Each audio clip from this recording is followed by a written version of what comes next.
Assalamualaikum, halo teman-teman. Kali ini kita akan membahas mengenai daun kelor dan jurnal hasil penelitian yang telah terbukti. Sebelum masuk ke pembahasan, perkenalkan nama-nama dari anggota kelompok kami. Ada Dinda, Lola, Alia, Dina, Zahra, Deva, Talenta, Nurhalilah, Lucy, Intan, Vira, dan juga Eka. Kira-kira apa ya daun kelor itu? Yuk kita simak sama-sama. Daun kelor atau biasa disebut Moringa oleifera adalah salah satu jenis tanaman yang sangat kaya akan zat gizi. Beberapa penelitian sebelumnya telah dilakukan analisis kandungan gizi dalam daun kelor dengan mengambil daun muda 2 tangkai di bawah pucuknya.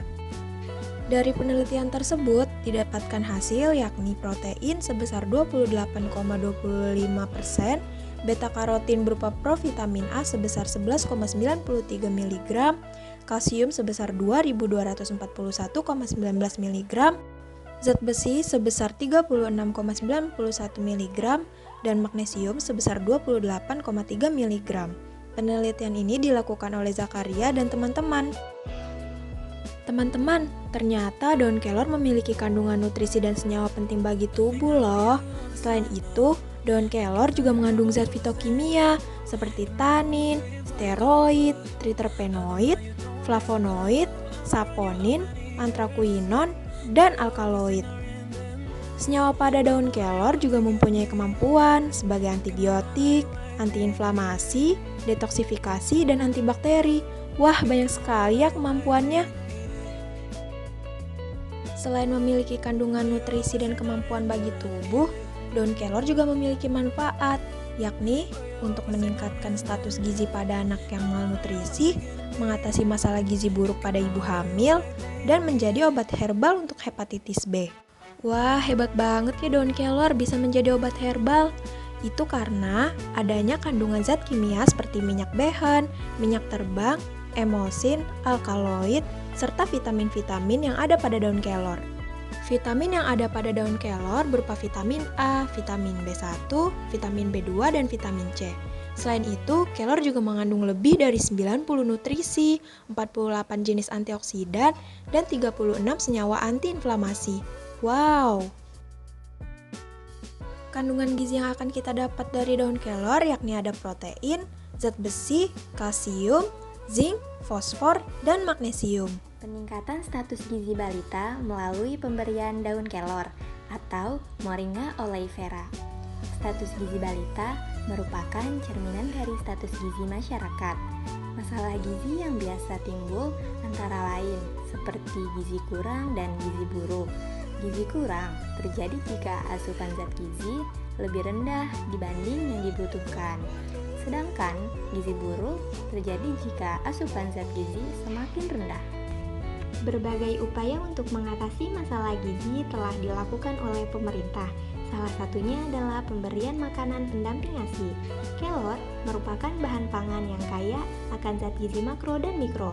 Kandungan nilai gizi yang tinggi dalam daun kelor dapat dimanfaatkan untuk pemenuhan kebutuhan nutrisi pada ibu menyusui dan balita dalam masa pertumbuhan. Melihat tingginya nilai gizi yang terkandung dalam daun kelor dan mudah dibudidayakan, maka peneliti tertarik untuk meneliti efektivitas pemberian daun kelor terhadap status gizi balita. Dalam penelitian, diketahui bahwa pengaruh pemberian daun kelor untuk meningkatkan status gizi balita ini dapat meningkatkan indeks massa tubuh atau IMT pada balita. Berdasarkan hasil penelitian, rata-rata indeks massa tubuh sebelum perlakuan yaitu 13,29. Sedangkan untuk indeks massa tubuh sesudah perlakuan diperoleh rata-rata 14,19. Selanjutnya ada hasil olahan dari daun kelor. Pasti pada penasaran kan? Apa aja sih hasil olahan dari daun kelor itu sendiri? Yuk kita simak sama-sama di slide berikutnya. Nah, contoh pertama dari hasil olahan daun kelor itu sendiri adalah yogurt. Nah, di sini ada pengaruh penambahan ekstrak daun kelor atau Moringa oleifera L terhadap kualitas yogurt. Kelor atau Moringa oleifera memiliki nutrisi yang tinggi karena daunnya itu mengandung vitamin A. Kemudian penelitian menurut Endang Rahmawati, kadar protein pada yogurt ini yang paling tinggi adalah pada perlakuan K1F2 sebesar 0,870%, sedangkan kadar protein yogurt ini yang terendah adalah pada perlakuan K0F1 sebesar 0,179. Penasaran nggak nih apa itu inkubasi dan bagaimana waktu terbaik dalam inkubasi pada yogurt? Yuk kita simak penjelasannya. Pengertian inkubasi itu sendiri merupakan proses fermentasi yang dilakukan di dalam inkubator pada suhu 40 derajat Celcius sampai 45 derajat Celcius selama 2,5 sampai 3 jam atau selama 1 hari pada suhu kamar. Produk yogurt yang terbaik adalah yogurt dengan penambahan ekstrak daun kelor sebanyak 5% dengan waktu inkubasi selama 48 jam dengan perlakuan L2P2.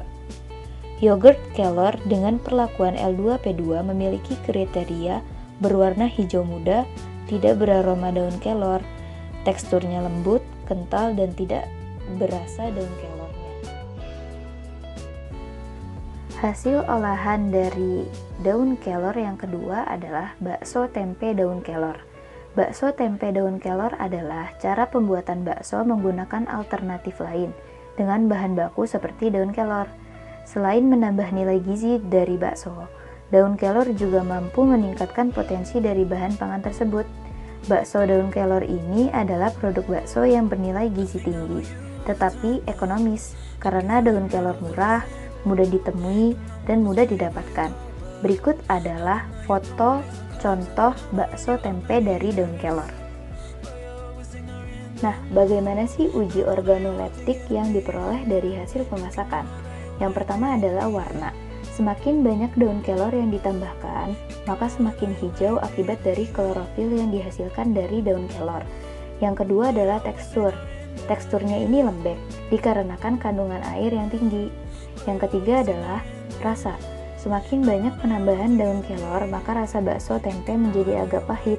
Hal ini dikarenakan kandungan asam amino pada daun kelor yang berperan sebagai salah satu komponen pembentuk aroma dan rasa. Informasi terakhir mengenai daun kelor yakni tentang uji proksimat. Kira-kira teman-teman tahu tidak uji proksimat apa saja yang diperoleh dengan penambahan daun kelor sebanyak 4%? Pada penambahan daun kelor sebanyak 4%, akan ada uji proksimat berupa kadar air, kadar abu, kadar protein, kadar lemak, kadar karbohidrat, kadar kalsium, dan yang terakhir, kadar beta-karotin. Informasi mengenai daun kelor kami dapatkan dari beberapa jurnal terpercaya sebagai berikut. Itulah informasi yang dapat kami sampaikan mengenai daun kelor. Semoga bermanfaat untuk teman-teman semuanya. Wassalamualaikum warahmatullahi wabarakatuh. See you.